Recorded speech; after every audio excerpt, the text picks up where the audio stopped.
नवाब मलिक को आपने सुना। वहीं दिल्ली में आज अफगानिस्तान पर एक बड़ी इंटरनेशनल कॉन्फ्रेंस चल रही है। राष्ट्रीय सुरक्षा सलाहकार अजीत डोवल की अध्यक्षता में Delhi regional security dialogue conference चल रही है। कॉन्फ्रेंस में रूस, ईरान समेत 8 मध्य एशियाई देशों के राष्ट्रीय सुरक्षा सलाहकार शामिल हैं। इस बार इस कॉन्फ्रेंस का मुद्दा है अफगानिस्तान और वहां पर सत्ता परिवर्तन के बाद बदला क्षेत्रीय समीकरण। इस मुद्दे पर सभी 8 देशों के एनएसए से बातचीत के बाद साझा घोषणा पत्र रिलीज किया जाएगा। इसके बाद एनएसए अजीत डोवल अलग अलग देशों के राष्ट्रीय सुरक्षा सलाहकारों से द्विपक्षीय बैठक भी करेंगे। अपने ओपनिंग रिमार्क में अजीत डोवल ने कहा कि इस मीटिंग से अफगानिस्तान के लोगों को काफी मदद मिलेगी। इलाके की सुरक्षा पर बड़ा फैसला भी हो सकता है।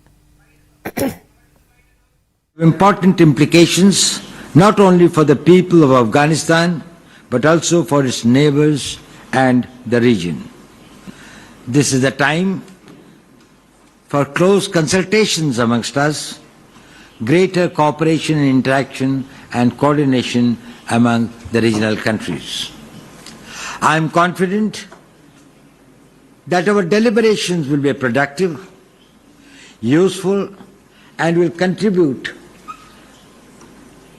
to help the people of Afghanistan and enhance our collective security. I will now क्षेत्रीय स्थिरता के लिहाज से अब की बार ये Delhi regional security dialogue Bharat में ऑर्गेनाइज किया गया है और ये बेहद अहम माना जा रहा है। इस बैठक में ईरान, रूस, उज्बेकिस्तान, कजाकिस्तान, तुर्कमेनिस्तान, तजाकिस्तान और किर्गिस्तान के एनएसए शामिल होंगे।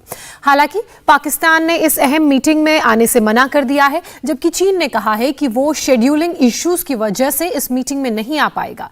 लेकिन अफगानिस्तान के मुद्दे पर भारत से बातचीत और हर तरह के सहयोग के लिए तैयार है। तो आपको हमने बताया कि कौन कौन से देश इस मीटिंग में शामिल हुए हैं। अगर दिल्ली रीजनल सिक्योरिटी डायलॉग की बात की जाए तो बहुत ही अहम इसे माना जा रहा है और इस बार इसका पूरा फोकस अफगानिस्तान पर है। इस कॉन्फ्रेंस में आतंकवाद, धार्मिक कट्टरपंथ, ड्रग ट्रैफिकिंग, अफगानिस्तान में स्थिरता कायम करने की कोशिश, अफगानिस्तान में अमेरिका के छोड़े हथियारों से मंडरा रहे खतरे, तालिबान के आने पर सुरक्षा से जुड़ी नई चुनौतियां, तालिबान सरकार को मान्यता देने पर चर्चा और एशिया और मध्य एशिया में भारत के हितों को साधने जैसे तमाम मुद्दों पर चर्चा हो रही है। साथ ही इस इंटरनेशनल डायलॉग का एक मकसद ये भी है कि तालिबान को एक साफ संकेत दिया जाए कि उसे अफगानिस्तान के लोगों के हित में पॉलिसी बनानी होगी। दिल्ली रीजनल सिक्योरिटी डायलॉग की अध्यक्षता करने वाले राष्ट्रीय सुरक्षा सलाहकार अजीत डोवल की काबिलियत से हर कोई परिचित है। हम आपको बताते हैं कि डोवल के साथ जो दूसरे 7 देशों के एनएसए इस बैठक में शामिल हुए हैं, उनकी क्या खासियत है। रूस की सुरक्षा परिषद के सचिव निकोलाई मौजूद हैं। निकोलाई रूस की जासूसी एजेंसी केजीबी में काम कर चुके हैं। इसके अलावा वो एफएसबी के डायरेक्टर भी रह चुके हैं। ईरान की सर्वोच्च राष्ट्रीय सुरक्षा परिषद के सचिव रियर एडमिरल अली शामखानी हैं। अली शामखानी ईरान के रक्षा मंत्री और ईरान इराक युद्ध में हिस्सा भी ले चुके हैं।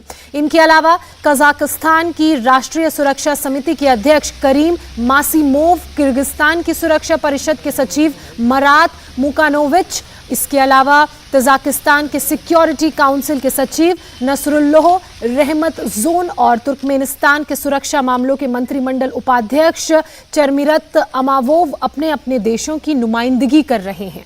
मीटिंग के बाद अजीत डोवल ने सबको डिनर के लिए भी आमंत्रित किया है। इसके अलावा 7 देशों के एनएसए प्रधानमंत्री नरेंद्र मोदी से मुलाकात भी करेंगे।